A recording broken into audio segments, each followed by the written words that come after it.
both knees straight muna, gets? Yan. Okay, hold. Can you step your right foot forward ng konti? Pero below muna, below. Lengthen the right leg forward. Yan. Back down. Inhale. Bring the right foot on top.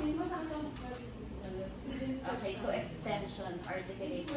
Reach the collarbone upwards. Both legs. Nice. Hold. Pushing the left foot down. Bring the right leg to tabletop. Good. Slowly soften the back leg. Good. Some more. Some more. To extension. Some more. Good. When you're ready, arms close to the body. Float the back leg. Hold.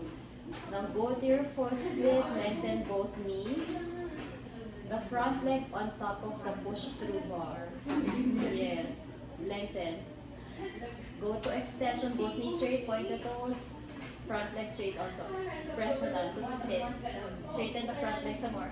Extension of spine. Stretch. Point the toes to front leg. Yeah. Extension back. Okay, very good. Yes. Good. Can you straighten the front leg some more? Okay, now the chin. Scoop. Bring both legs in, then switch legs.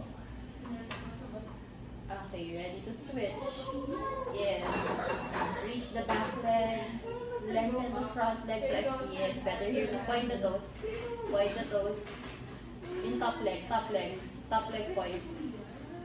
The other leg. Yan. Now the chin scoop. Now the chin scoop. Bend both knees in close to the chest. Okay. Both feet down. No, not both feet down, both feet down. Sa head. Knee to the chest, and then yeah, always there. Para mas secure.